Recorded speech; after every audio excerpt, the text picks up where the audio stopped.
But all this while, you have a company with a plantation name? Blake Lively is under fire after a TikTok creator named Elric publicly exposed past actions that many have called racist, sparking outrage across the internet and putting her in the global hot seat. Does a man from Vancouver, Canada, and a girl from California have to do with South Carolina? It's difficult not to believe that Blake Lively and Ryan Reynolds have used race and skin color as tools for mockery and humiliation, all under the guise of charm and wit. This is a whole nother level. For two stars so used to admiration, the backlash has been a harsh reality.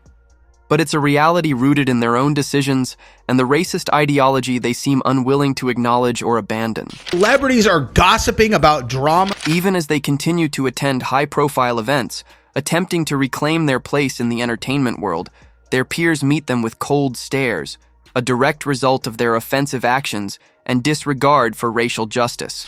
Why Blake Lively and Ryan Reynolds were even there. So what exactly did Ryan Reynolds and Blake Lively do to deserve this level of rejection? What racist behavior are they being accused of? It starts with a wedding, one that took place on sacred, painful ground. Can't imagine that was easy. And so I would just avoid all of it too if I were them. Boone Hall Plantation is steeped in history, an ugly history of slavery and black suffering. Established in 1681, it thrived for centuries on the forced labor of enslaved African people. That suffering has not been forgotten. Yet, it's where Blake Lively and Ryan Reynolds chose to tie the knot.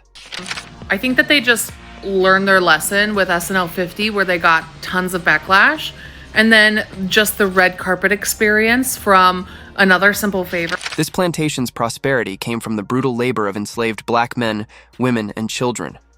From sunrise to sunset, they endured backbreaking work in the fields and kilns, producing bricks and cotton.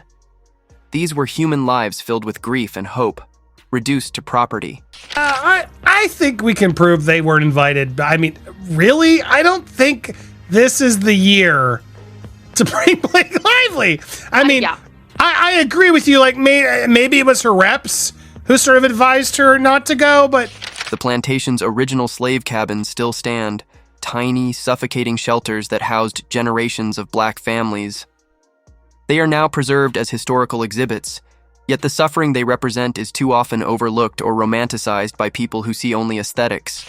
With a plantation name, the same place with the slave cabins, the place called Slave Street, where they say the slaves just love having weddings there. The spirits love having these weddings there. That includes celebrities who use the site for weddings, blissfully ignoring the trauma tied to its soil. To them, it's rustic and charming. To Black Americans, it's a site of unimaginable pain. But Lively and Reynolds didn't seem to care. He's from Canada. She is from California.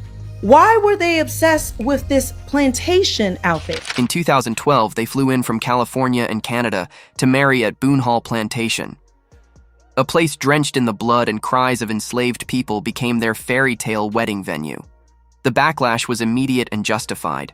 Because she just wants to romanticize that deep South history of how the blues came from and where it came from and the blueberries from the blues. In 2012, they flew in from California and Canada to marry at Boone Hall Plantation. A place drenched in the blood and cries of enslaved people became their fairy tale wedding venue. The backlash was immediate and justified. Company is registered in 2015. We find out they got married on a plantation. They come out with a bullshit apology in 2020. Enter Elric, a TikTok creator who did some digital digging. What he found was a business entity named Bonet Hall LLC, a suspiciously similar name to Boone Hall. The subtle addition of an E and a strategic hush around it drew attention for all the wrong reasons. A man from Vancouver, Canada, and a girl from California have to do with South Carolina. Why are you so obsessed with the South? The LLC, formed in 2015, is linked to addresses and patterns consistent with other known companies tied to Blake and Ryan.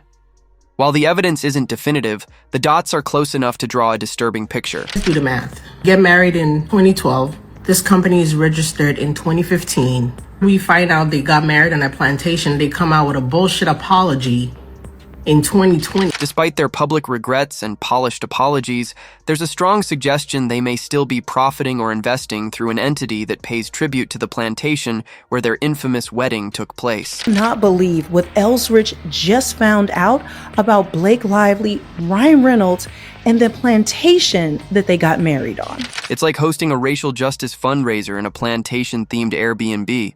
It's not just hypocrisy, it's mockery, hidden behind business filings and polite silence.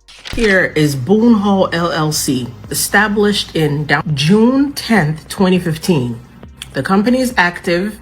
It is registered under the agent name ML Management. That ML Management is in charge of all those other companies we found for Blake and Ryan. That H in Bonet might as well stand for hush, a quiet hope that the world wouldn't connect the dots. But history doesn't stay buried.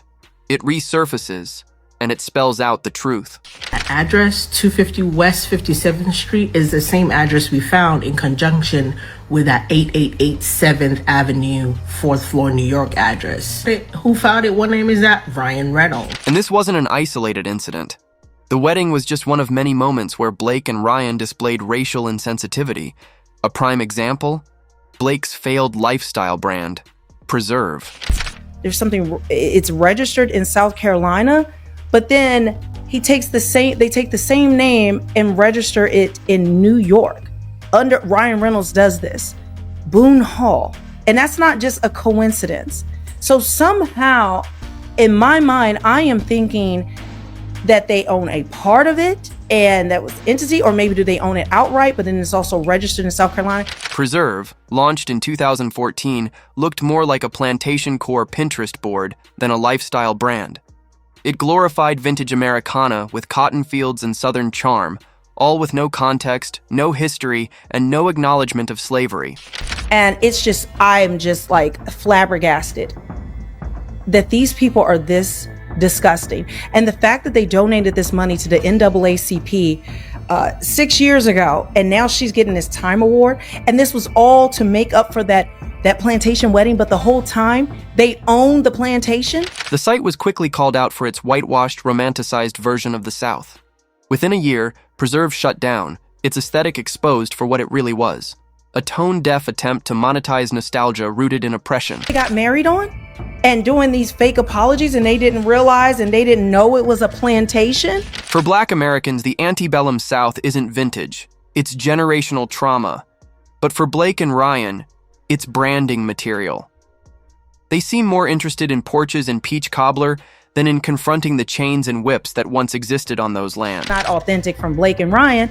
Just look at all of their actions. And they don't care who it is. They're going to destroy anybody, no matter your race, creed, color, anything, in order to enrich themselves. Then there's Blake's 2009 appearance on Saturday Night Live, a now criticized skit in which she played a caricatured Black woman, complete with exaggerated mannerisms, slang, and outdated stereotypes.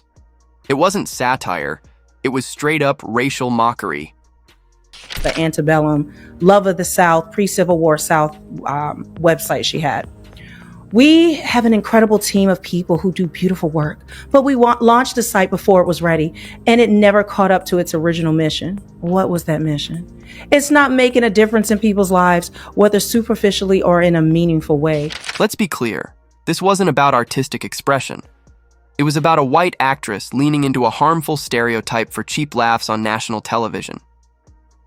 This kind of portrayal doesn't challenge racism, it perpetuates it, and it adds to the growing list of reasons why Blake and Ryan's legacy is being re-examined through a much harsher lens. About her antebellum, Love of the South, all that stuff that's been reported. Lively has not commented specifically on the antebellum spread, but acknowledged that the website fell short in a 2015 interview. Blake Lively is under fire after a TikTok creator named Elric publicly exposed past actions that many have called racist, sparking outrage across the internet and putting her in the global hot seat. These people are making a false misconduct claim to gain leverage, I don't know, for a prequel, a sequel of a movie, for money. Like, it's just, like, it's not I'm like tired. bad. I'm it's just like, tired. It's evil. I'm just like, It's difficult not to believe that Blake Lively and Ryan Reynolds have used race and skin color as tools for mockery and humiliation, all under the guise of charm and wit. You need to drop that attitude. I'm in no kind of mood for that. I need my mama. Mama, where you is, girl? We've long known the two as manipulative and cunning in the name of publicity, but now a deeper truth has emerged, allegations of racism that they aren't even trying to hide. Hollywood, once infatuated, is now keeping its distance as if they carry a cultural contagion. No need to be ignorant. You ain't got to be ignorant, okay? Oh. Snap, mama. From event organizers to fellow celebrities, no one wants to be associated with the couple anymore. The red carpet has effectively been rolled up. Stop trying to get up in her goody snack. This is your mother? Well, about marriage, not vagina. I see. Hollywood decided it couldn't risk its image by staying aligned with the racial insensitivity of Blake Lively and Ryan Reynolds. Black voices are calling for accountability, and the industry, slow to react, has finally started to let go of this once beloved pair. Mama, I don't need no footies. Hot jump down and get on out of here. Yeah, I will take that. For two stars so used to admiration, the backlash has been a harsh reality. But it's a reality rooted in their own decisions and the racist ideology they seem unwilling to acknowledge or abandon. How deeply rooted systemic racism is. How is that an apology for your wedding? Now it's about systemic racism? Even as they continue to attend high-profile events, attempting to reclaim their place in the entertainment world, their peers meet them with cold stares, a direct result of their offensive actions and disregard for racial justice. Corn Planet exclusively has the image of what she probably would have worn, and there it is. Look at that, chat. So what exactly did Ryan Reynolds and Blake Lively do to deserve this level of rejection?